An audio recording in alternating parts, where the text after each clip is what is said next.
Good morning, everyone. It's Friday, July 30th. Coming to you live from Seoul, I'm Kim Mo-gyan. Before we begin, these are the stories we're following at the top of the hour. South Korea reports more than 1,700 new COVID-19 infections Friday, continuing its rising trend. Authorities plan to reveal plans to inoculate people aged 18 to 49 in the coming hours. Japan is set to expand a state of emergency to Tokyo's 3 neighboring prefectures today as the Olympics host nation reported over 10,000 new infections in a single day on Thursday. And the U.S. economy has surpassed pre-COVID-19 levels during the second quarter, largely thanks to stimulus payments, vaccination, the reopening of businesses, and robust consumer spending.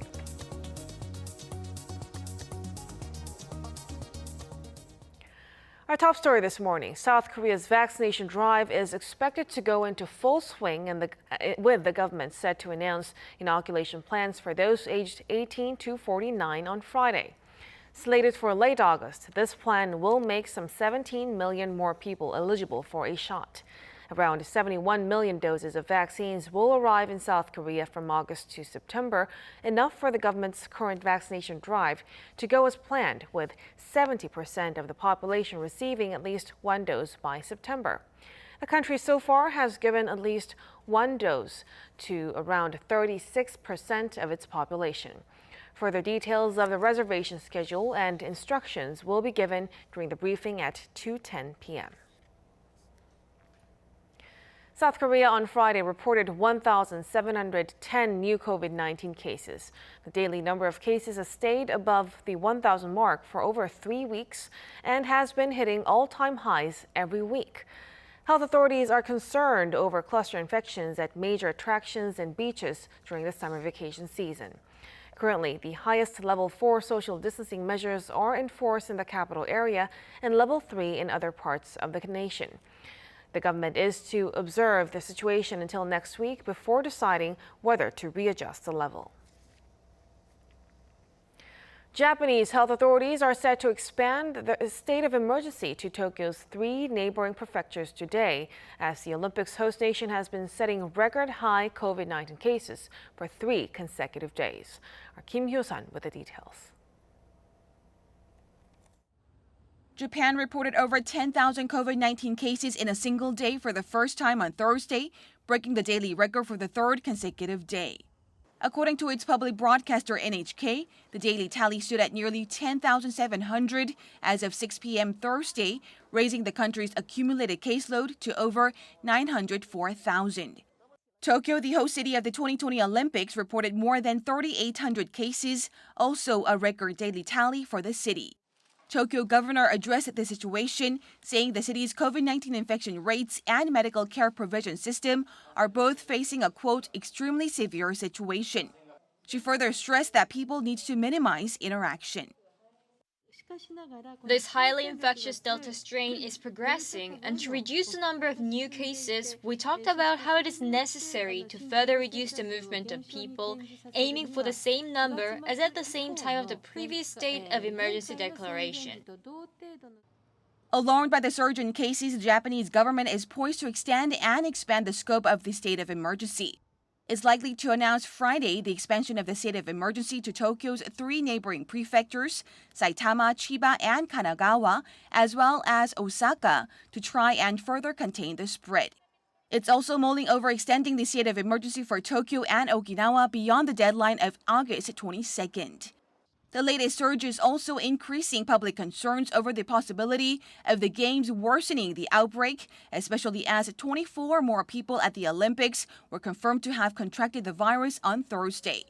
The Tokyo Organizing Committee says this brings the cumulative total of the Games-linked cases to 193. Kim Hyo-sun, Arirang News. U.S. President Joe Biden has ordered that all federal employees get vaccinated amid a rapid surge in COVID-19 cases across the country. The new rule requires millions of federal workers to be either vaccinated against COVID-19 or submit to other measures like regular testing and wearing masks. The vaccination drive comes as the U.S. reported more than 500,000 new cases in the past week due to the spread of the Delta variant, once again emerging as a global virus hotspot. That figure was the highest among any country for that period, a jump of 131% from the previous week.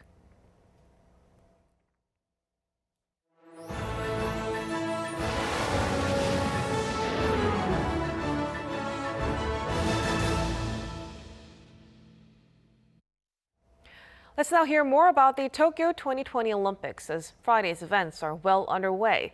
For South Korean athletes, some big events are coming up today with big names going for medals. For more, we have our Kim Do-yeon standing by at the news center. Do-yeon, shoot us some details. Mo-yeon, it's time to shine again for Team Korea's archers, as Ansan, already having won 2 gold medals in this Olympics, started our singles round of 16 match.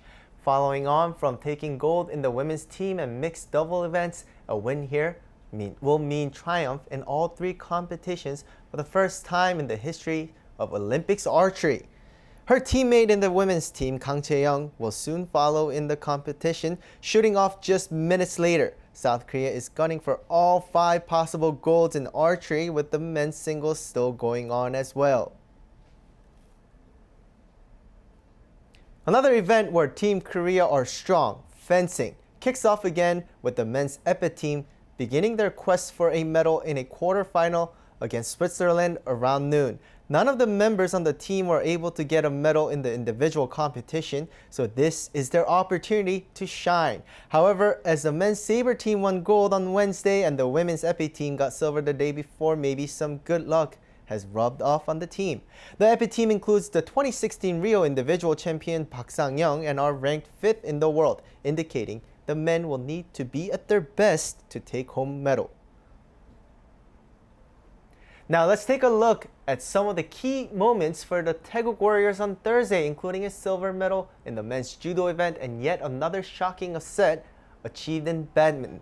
Han Sung-woo with the details. South Korea's Cho Gu-ham on Thursday won his country's first judo silver medal of Tokyo 2020. In the men's under 100 kilograms category, the world number 6 ranked Cho went to extra time before losing to Japan's Aaron Wolf, ranked number 5 in the world. It was the first time in 17 years a Korean made it to the final of the weight class. In badminton, both Team Lee So-hee Shin Seung-chan and Team Kim So-young Kong Hee-yong each defeated their opponents to advance to the women's doubles semifinals.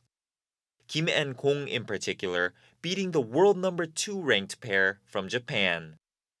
The 2 victories mean Korea bags at least a bronze medal even if both pairs each lose against their semifinal opponents, in which case the pairs will face each other for 3rd place. Han Sung-woo, Arirang News. China has won its 9th consecutive gold in women's table tennis singles, meaning the country has picked up every possible gold in the event since the sport was included in Olympics in 1988. The record was set to stand even before the result, with both finalists coming from China. In the end, Chen Ming beat her doubles teammate Sun Ying-sha in 6 sets ahead of the team's events that start on Sunday. The bronze was taken by Japanese Mima Ito, who was at one point the favorite to win gold on home soil but lost in the semi-finals. Serbian superstar Novak Djokovic moved one step closer to a first Olympic singles gold medal on Thursday as he defeated Japan's Kei Nishikori to reach the semifinal on Thursday. His win would mean that his hopes for a Grand Slam in a season is alive, following wins at the Australia Open, French Open, and Wimbledon this year, leaving only a win at US Open to achieve the Slam. The last time this was achieved was in 1988 by Steffi Graf.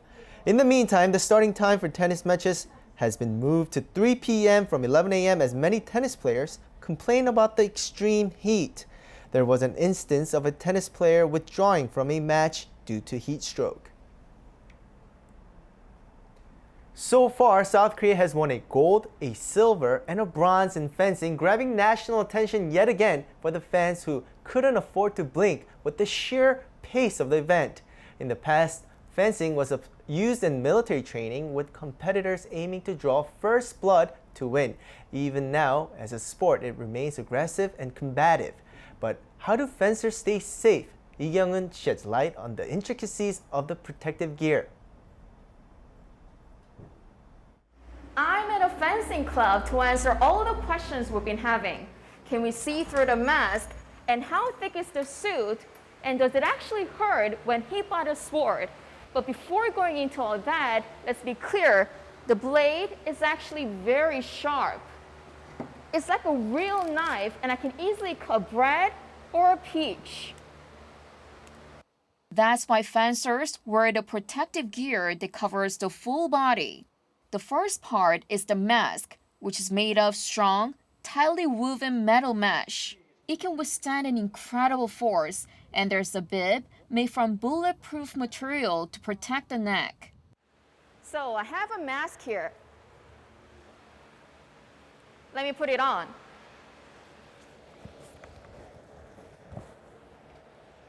Well, I can definitely see through, and it feels like looking through a mosquito net. And it's not that heavy, but it's 100% penetration proof.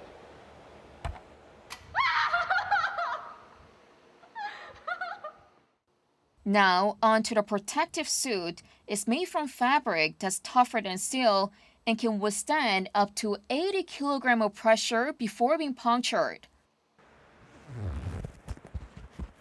So I'm fully kitted out in the uniform from head to toe. It's very thick and tough, so it's kind of hard to move. And another thing is that it's getting really hot.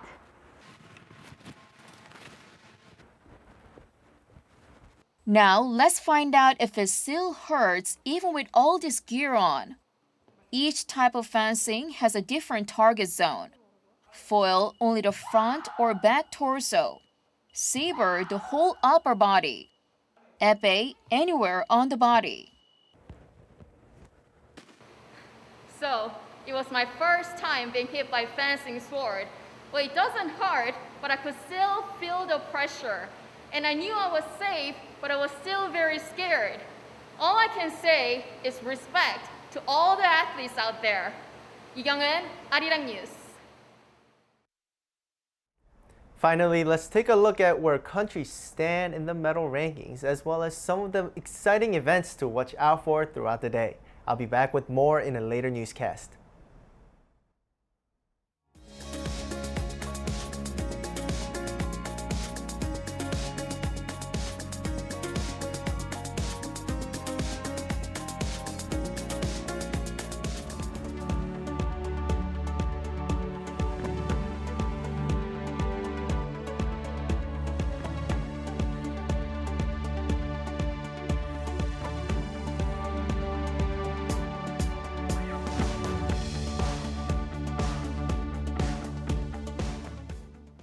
The U.S. economy has surpassed pre-COVID-19 levels during the second quarter, largely thanks to stimulus payments, vaccination, the reopening of businesses, and robust consumer spending.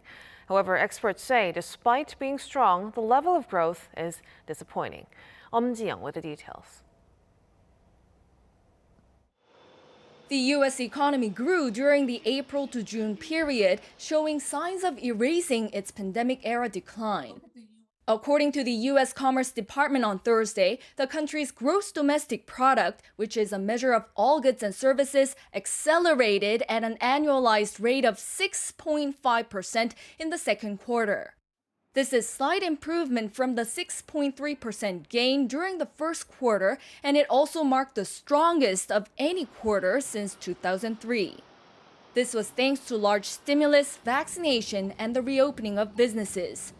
Consumer spending, the main fuel of the U.S. economy, which accounts for 70% of economic activity, was strong last quarter, increasing at an 11.8% annual rate.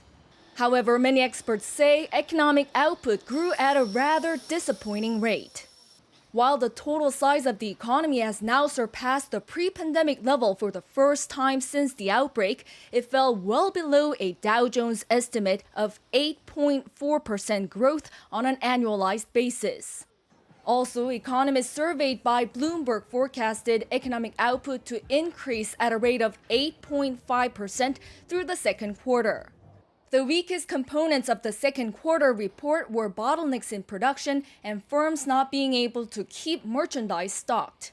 The labor market in particular has struggled to get back to normal, also slowing U.S. economic expansion. The Labor Department said in a separate report on Thursday that some 400,000 initial claims of unemployment benefits were filed at the end of last week. This is almost twice the normal level prior to the pandemic. 엄지영, Arirang News. Overall industrial output in June went up by 1.6% compared to the previous month, and it's partly thanks to a strong performance by the semiconductor industry. The increase is the highest in 4 months. According to Statistics Korea Friday, production increased in both the manufacturing and service sectors, and consumption rebounded up 1.4% as people bought summer clothes. June's report comes before the impact of the fourth wave of the pandemic, so the outlook remains uncertain. Given the recent surge in COVID-19 infections, consumers in South Korea are feeling more pessimistic about the economy, and businesses are on the same page. Business sentiment among local firms fell for the first time in 5 months in July. The Bank of Korea says the index for all industries was 87, down 1 point compared to the previous month. The reading below 100 indicates pessimists outnumber optimists. The BSI among non-manufacturing businesses decreased by 2 points to 79, with arts, entertainment, and sports hit hard by social distancing measures. BSI among manufacturers also edged down to 97. South Korea's population is aging. Last year, the elderly population surpassed the 8 million mark for the first time. The latest census also shows the number of one-person households in the nation has been rising, with 1 out of 3 people living alone. Peunji has more. Last year, 1 out of 6 people in South Korea were aged 65 or older. According to the 2020 consensus by Statistics Korea on Monday, as of November last year, the country's elderly population accounted for 16.4% of the total population, a figure of 8.2 million people. This is up 0.9 percentage points from the previous year, and the first time that it has surpassed 8 million. Meanwhile, the population of those aged between 15 and 64 was down by 0.6 percentage points. As the working age population shrinks and the elderly population grows, the data shows that in the old age support ratio, an average of 4 people have to financially support 1 elderly person. Also, the latest population consensus shows that almost 1 out of 3 households in Korea is a single-person household. In 2020, one-person households took up nearly 32% of the total. The figure doubled compared to 20 years ago, when those living alone accounted for only about 15%. The proportion of one-person households was up 1.5 percentage points from the previous year, and the figure has been rising every year. Almost 20% of those living alone were those in their 20s, with 1.27 million people. This is 150,000 more compared to the year before. Those in their 70s also took up a large amount, accounting for 18% of the one-person households. Peunji, Arirang News. Chinese tech giant Huawei has released its new P50 and P50 Pro smartphones equipped with a 4G chipset instead of one that supports super-fast 5G internet. This comes as the company continues to grapple with trade curbs imposed by former Trump administration, as well as the worldwide shortage of semiconductors. Huawei CEO blamed the shortage on Washington, saying that the 4 rounds of U.S. restrictions over the past 2 years have put 5G phones beyond the company's reach, and it only has the option of going with 4G. Huawei's P series is mainly known for its cutting-edge camera tech, and the P50 lineup builds on that with 2 huge circular camera units. The founder of South Korea's most popular chat app, Kakaotak, is now the country's richest person. According to Bloomberg Billionaires Index Thursday, Kim Bum-soo saw his net worth skyrocket more than $6 billion this year, hitting some $13.4 billion. The 54-year-old tops Samsung chief Lee Jae-yong, who has $12.1 billion. Kakao shares soared 91% in 2021, and its many subsidiaries are planning IPOs. Bloomberg said it's a case of self-made entrepreneurs climbing the rich list in South Korea after decades of family-run conglomerates known as chaebols dominating the list. Healthcare workers at COVID-19 testing centers in South Korea face a series of challenges, particularly during the height of summer. Now, one problem being battling how hot their protective suits become when exposed to the blazing sun all day. Our Kim Yeon-sung went to experience it for herself and files us this report. With a recent surge in COVID-19 cases, frontline healthcare workers have to battle the scorching heat on top of heavy workloads.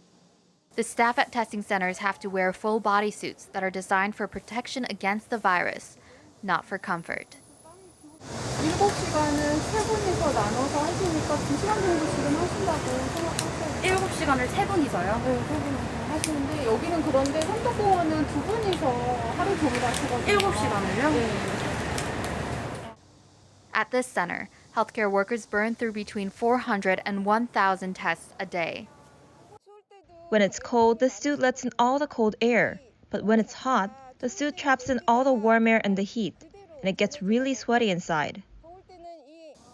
The heat coming off the asphalt roads nearby makes it feel even hotter. The thermometer reached 37.8 degrees Celsius at a 47% humidity. I've been in this suit for nearly an hour now, and I'm completely drenched in sweat. The ice pack that I'm wearing underneath isn't helping much because it has nearly melted. I'm actually feeling very lightheaded because of how hot and suffocating it is. When we can't take it anymore, we do take the suit off and go to the bathroom. But since the bathroom is kind of far and it's uncomfortable to wear the suit again, we try not to drink too often and have the suit on for 4 hours. Even after just 1 hour, I was glad to take the suit off. 35 degrees Celsius had never felt cooler. To help the workers out, the National Police Agency provided health workers in Anyang City, Gyeonggi-do Province with a hydrogen bus to rest in. The bus is parked right by the center with the air conditioning running, so that workers can cool off from the heat.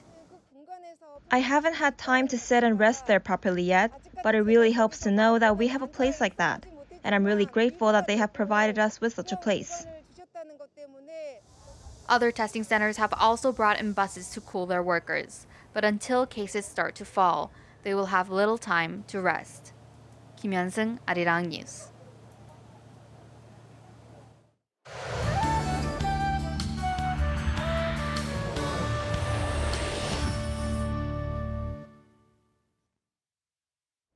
Good morning. The capital has been enduring a severe heat wave since mid-July, with daytime highs constantly topping above 33 degrees Celsius. And of course, heat sticks with us even at night. We've had tropical nights for 10 consecutive days now here in the capital. And today will be another sweltering one as well. Highs in Seoul, Daegu, Daejeon will be all heating up to 35 degrees Celsius under mostly sunny skies. But there will be high humidity with a chance of sporadic rain for inland areas in the northeast.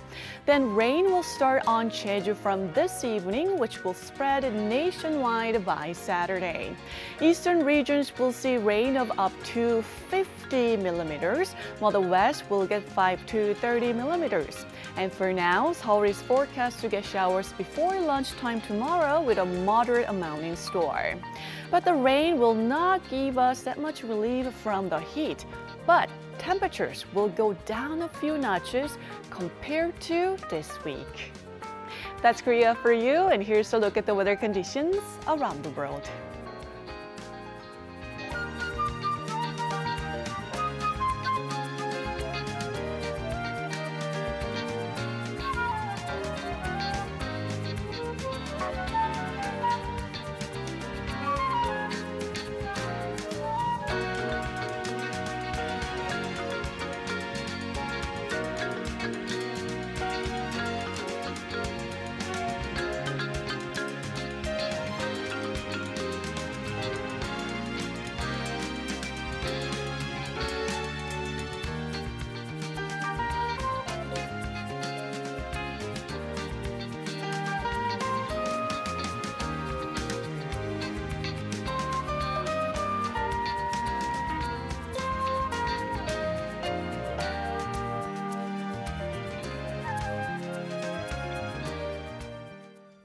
that will do it for us at this hour on Arirang News. We'll be back at noon Korea time, so stay tuned. Thank you for watching and goodbye.